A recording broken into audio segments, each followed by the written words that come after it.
In my last talk, I said when I got divorced,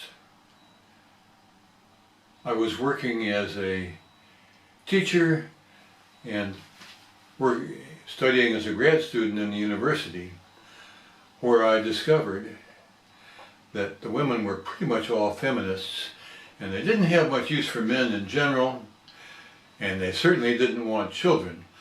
I was not going to find the mother of a new family there. But my biggest problem was one of arithmetic. I figured that the ideal age for a wife would be old enough to know what she wanted, old enough to realize that she didn't have too many years to make up her mind, and young enough to have a family if that was what she wanted. About 32. Exactly half my 64 years. Now, some billionaires and movie stars manage to marry women half their age, but ordinary guys like me don't usually manage it. But what am I going to do? That's what I wanted, so I went for it. First thing I had to do was not look 64. I had a head start. I'd been bicycling all my life, working out, so I was pretty fit. I did the cosmetic things. I shaved off my mustache, got my gray hair cut, got it dyed. I learned something that you women already know. They can never put your hair back to the original color, that's one thing. And they never get the same color twice. Michael Bedwell laughed and called me a red squirrel. He was right. I got LASIK surgery, so I didn't have to wear glasses. Surgeon took a little bit of the bags out from under my eyes. And I bought a new wardrobe right out of a fashion magazine. I was ready to go. Except that all of my friends were my age. What am I going to do? We met mornings at the local Starbucks coffee shop for coffee and conversation. There was one woman among us, Laura. Pretty good-looking girl in her 30s. She had a 15-year-old son. She worked as a church musician, making no money at all. So I tried to get to know Laura a little better. I went over to her house in my fancy car and cooked her dinner. She couldn't cook. And I helped her fix up things around her house. She couldn't keep house very well either. And sort of broached the subject she might be interested in marriage. No. She was not interested, particularly not with an older man. What do? Well, I had to live someplace. I got a big house, 4 bedrooms, and advertised for men to share the house. They might have friends. Not one man ever answered.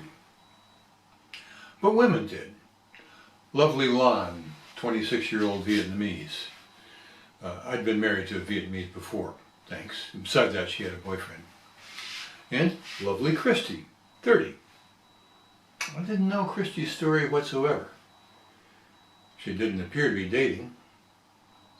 But after she'd lived in the house for 2 months, one day, I came downstairs and her bedroom door was open. There was a guy lying in her bed after she went to work. And he just kind of lay there half the day and then meandered out without saying a word. Christy had become American.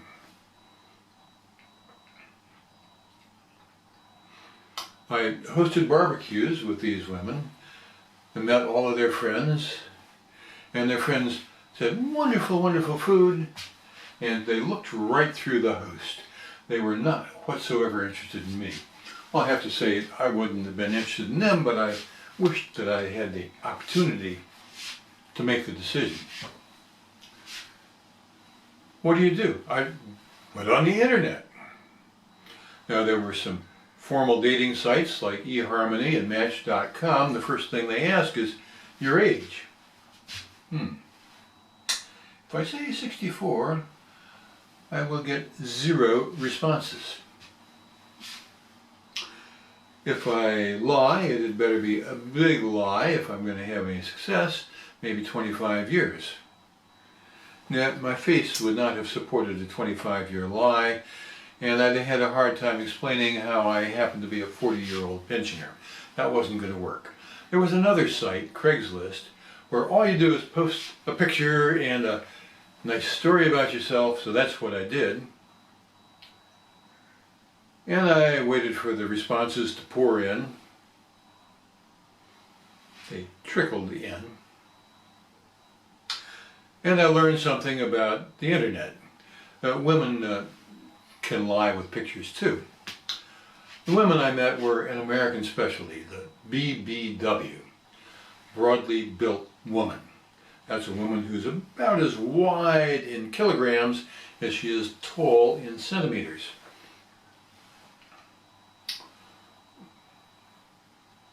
I could not imagine it. I couldn't even imagine how you would make love to somebody like that.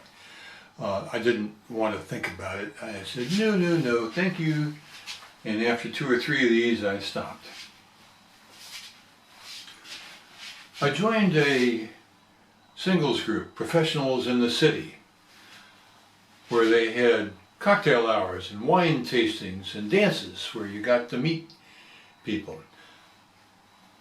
And met a lot of mid-level civil servants. They didn't seem interested in me, and the feeling, I'm sad to say, was mutual, but it was a better place. And I loved the dancing at the New Year's party for 2007. Had some wonderful dancing with a delightful young woman, but she wasn't interested. But I do enjoy dancing.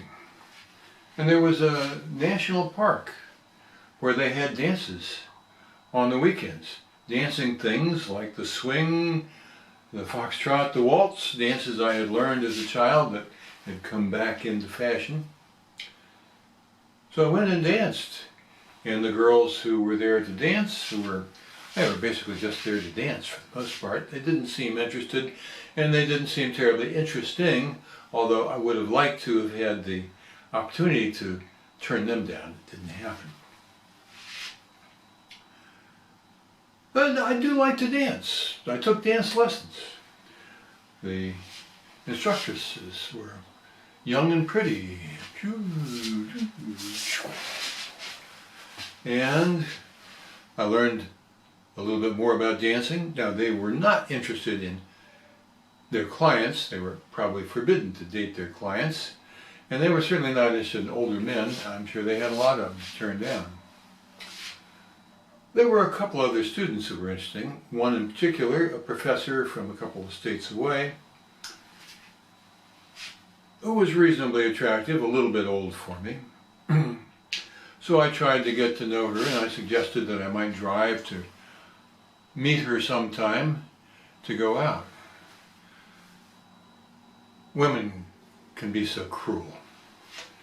She said she wanted nothing to do with an old man with reptile skin.